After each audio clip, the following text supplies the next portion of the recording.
Something strange happens when an avoidant thinks they've lost control of a connection.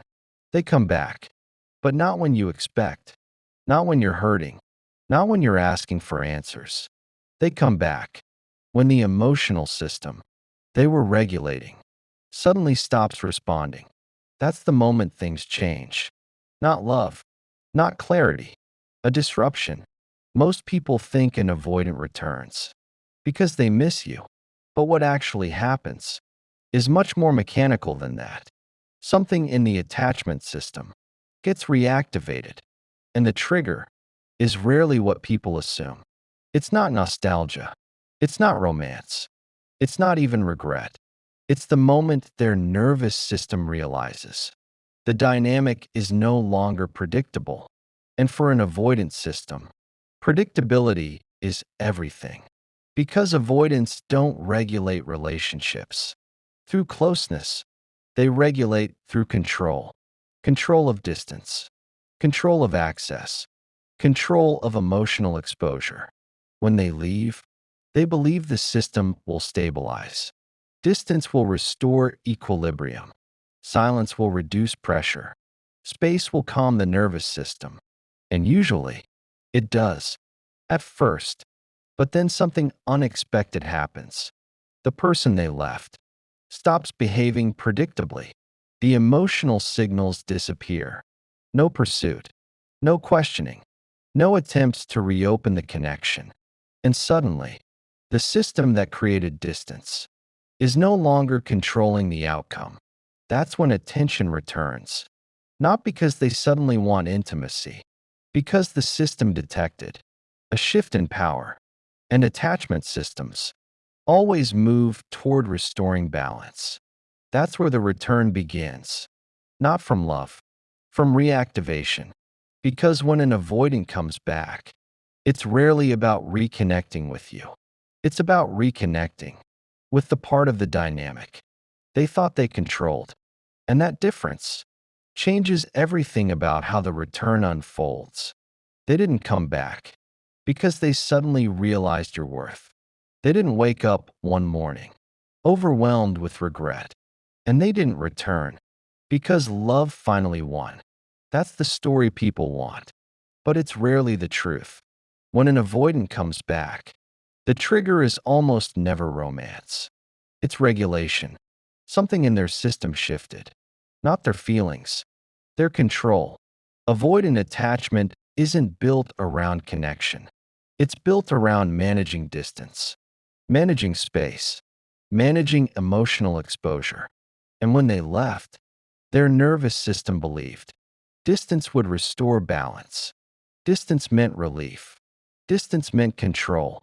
Distance meant safety. At least, that's what the system predicted. But nervous systems don't always behave the way strategies expect. Sometimes distance creates something else. Uncertainty. And uncertainty is something avoidance systems struggle with. Because uncertainty means they are no longer regulating the dynamic. They are reacting to it. And avoidants prefer the opposite. They prefer being the one who controls proximity, who controls timing, who controls emotional access. So when they pull away, they expect something predictable to happen. They expect you to react, to reach out, to question, to try to fix things. Not because they want you to suffer, but because reaction confirms their position. Your reaction stabilizes the hierarchy. It tells their nervous system, I still have influence. I still control the pace. I can leave without losing access. And that access is what keeps their system calm. But something different happens when you stop reacting, when the messages stop, when the emotional energy disappears, when the pursuit doesn't come. Suddenly, the system that created distance no longer controls the outcome. And that is where reactivation begins. Not from love, from lost predictability. Avoidant attachment systems are deeply tuned to changes in emotional control. They notice shifts long before they acknowledge feelings. Your silence becomes information. Your absence becomes a signal. Your calm becomes a disruption. Because now, they cannot measure your position. Are you moving on? Are you angry? Are you done? Are you simply respecting the distance? The uncertainty forces attention, and attention is the first stage of reactivation. Now something important happens internally. Their mind begins scanning the relationship, not romantically, strategically. They replay conversations, moments, patterns, but not to reconnect, to reassess control, because attachment systems are fundamentally regulatory systems.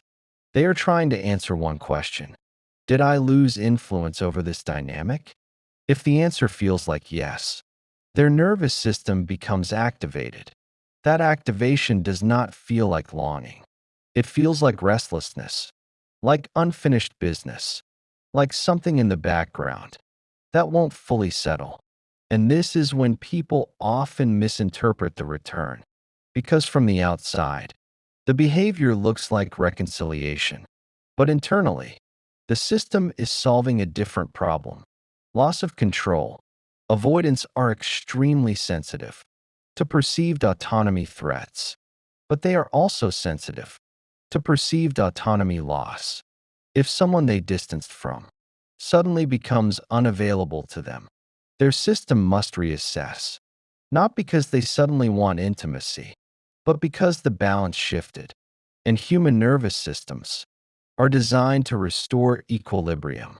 This is where many people create a fantasy. They imagine the avoidant coming back after weeks or months apart, thinking they realize they love me. But the reality is quieter, more mechanical. Something triggered their monitoring system. Something suggested the dynamic moved beyond their reach, and their nervous system moved closer again.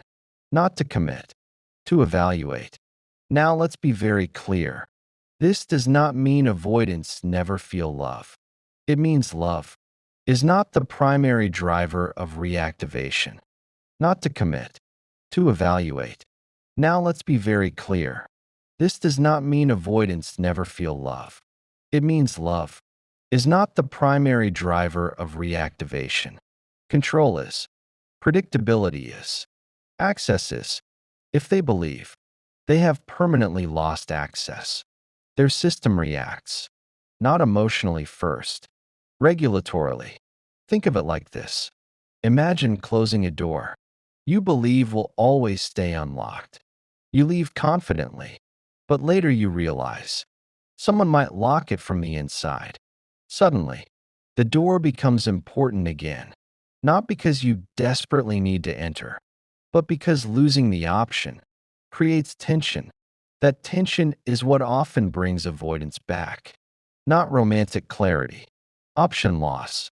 And when they return, their behavior reflects that.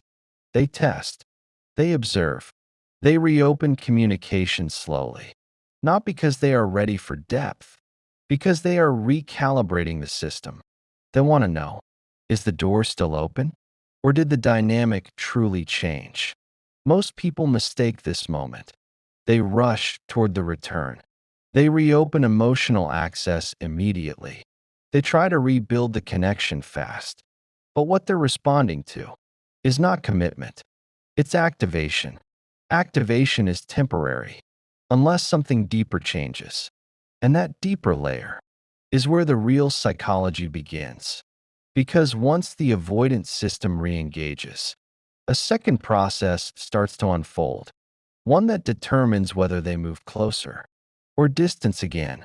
And that process is far more revealing than the return itself, because coming back is not the hard part for an avoidant. Staying present is.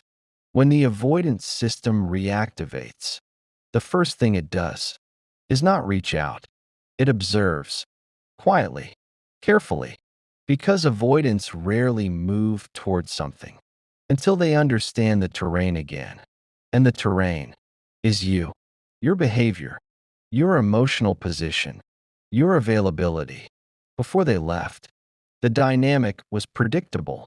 They knew where you stood. They knew how you would react. They knew the emotional gravity of the connection. But now, that certainty is gone, and uncertainty activates monitoring.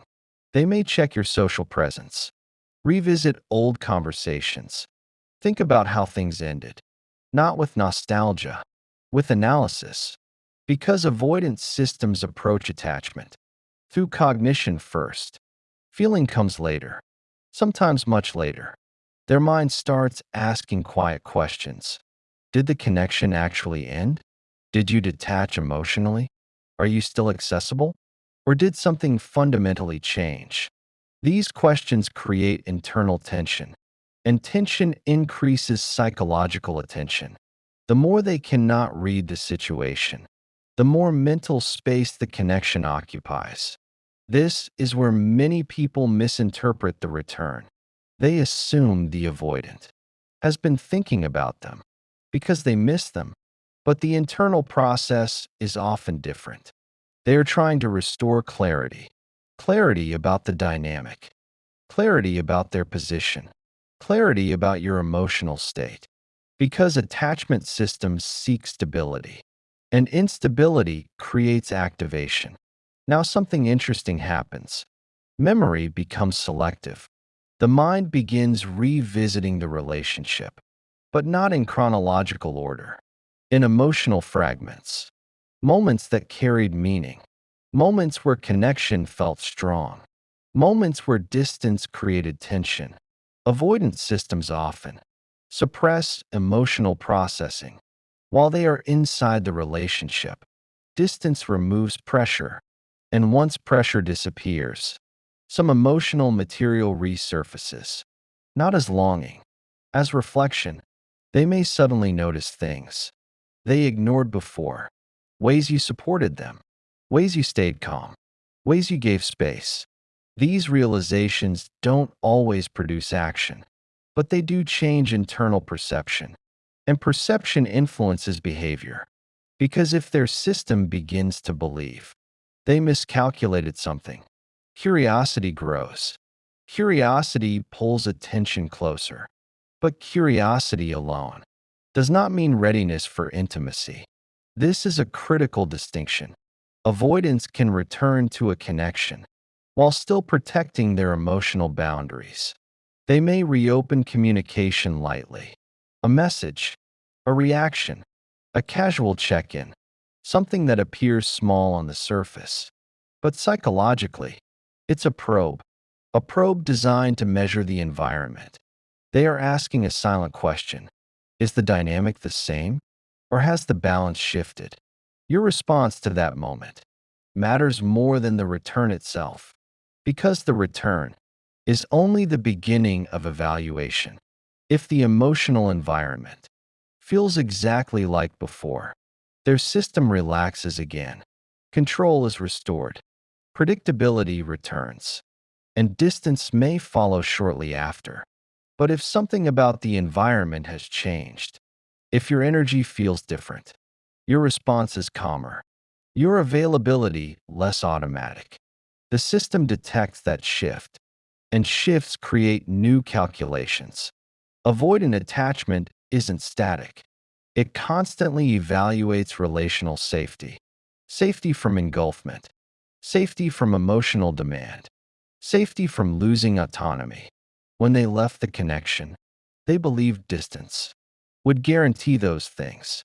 But when they return and notice that you are no longer chasing, something interesting happens. Pressure decreases because you are no longer pulling them closer. But access also decreases because you are no longer overextending. This creates a new equilibrium, one that their system must study. And the longer they study it, the more one realization starts forming. The dynamic has changed.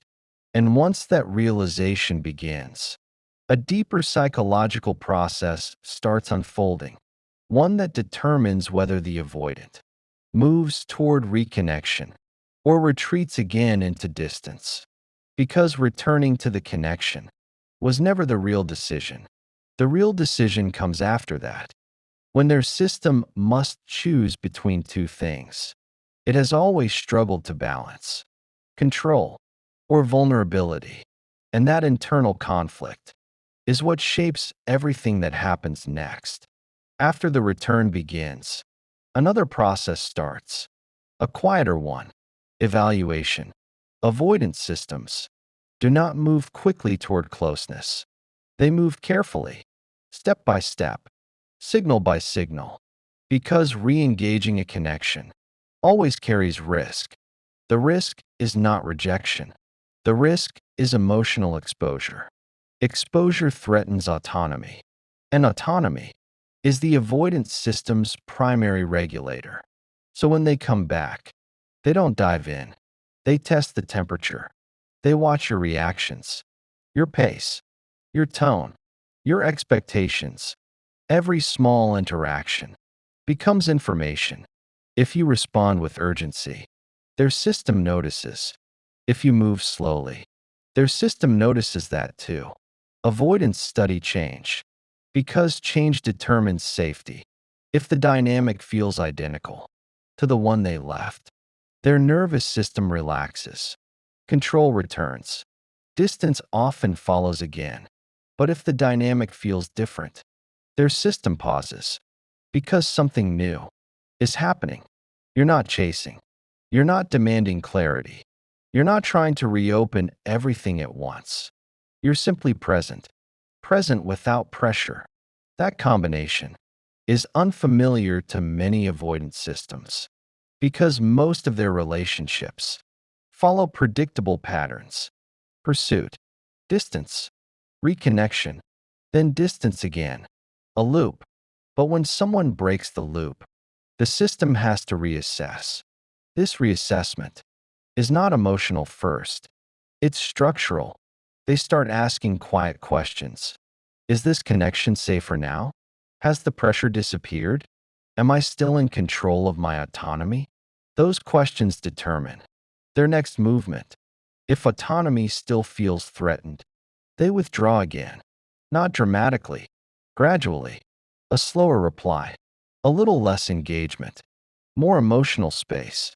But if autonomy feels protected, something unexpected happens. They lean closer, not intensely, not all at once, but enough to explore the connection again.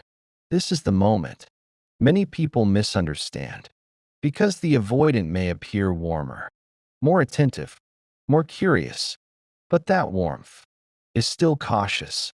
Their system is still measuring, still deciding, still protecting itself, because closeness activates deeper layers of attachment, layers that were suppressed while distance existed. And once those layers activate, another conflict appears. One side of the system wants connection, the other side wants safety through space. Both forces operate at the same time. This internal tension is why avoidant behavior can feel inconsistent. One moment engaged, another moment distant. It's not manipulation, it's regulation. Their nervous system is trying to balance two needs: closeness and autonomy. The outcome depends on one crucial factor: whether the connection can exist without overwhelming their system. If pressure returns, distance wins. If space remains, curiosity grows. And curiosity is the only path that sometimes allows an avoidant to stay longer than before. But even then, the real turning point has not happened yet, because the most revealing moment comes later. Eventually, the avoidance system reaches a realization. The dynamic no longer revolves around them.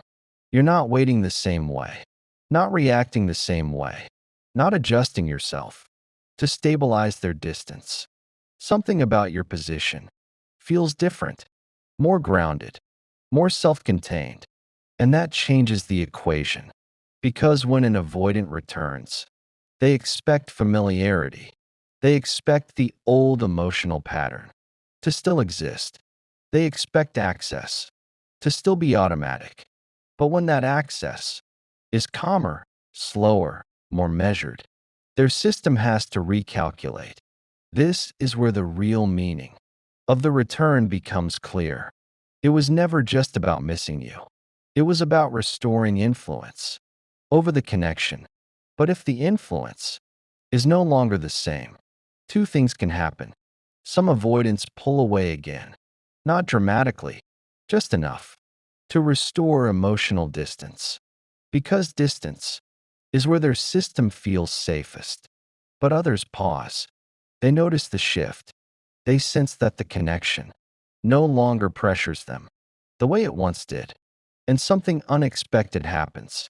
Curiosity deepens. Not the curiosity of control, the curiosity of possibility. Because now the connection looks different, less reactive, less volatile, less dependent on their decisions. And paradoxically, that can feel safer. Avoidance systems fear two things more than anything else: being emotionally overwhelmed and losing autonomy. When someone stops chasing and starts standing in their own center, both fears decrease. The relationship stops feeling like a demand. It starts feeling like a choice. And choice is where avoidance function best. But here is the part most people need to understand. A return is not a declaration. It's not closure. It's not proof of love. It's a signal that something in the attachment system was reactivated. What happens after that depends on something much deeper: capacity, their capacity for vulnerability, their capacity for self-awareness, their capacity to stay present. When closeness begins to grow again, some people have that capacity, others don't, and no amount of patience can create it for them. This is why the real power was never in making them come back. The real power was in changing the dynamic that once revolved around their distance. Because when you stop reacting from fear of losing them, the system resets. Your nervous system stabilizes. Your boundaries become clearer. And suddenly, the connection is no longer defined by their avoidance. It's defined by your alignment. If they return and meet that alignment, something healthier can grow. If they return and try to recreate the old dynamic, the difference becomes obvious quickly, and you no longer need to chase clarity. You can simply observe, because once you understand how avoidant reactivation actually works, their return stops feeling mysterious. It becomes information. Information about their patterns, their regulation, their capacity. And the moment you begin seeing it that way, the question stops being, why did they come back? The real question becomes, does this connection now move in a direction that's actually healthy for me? If this perspective helped you understand avoidant behavior more clearly, subscribe to the channel, because the more you understand how attachment systems regulate themselves, the less confusing these dynamics become. And comment one word below: reactivation, if you've ever experienced someone returning to a connection right when you stopped reacting. Your story might help someone else recognize the pattern sooner.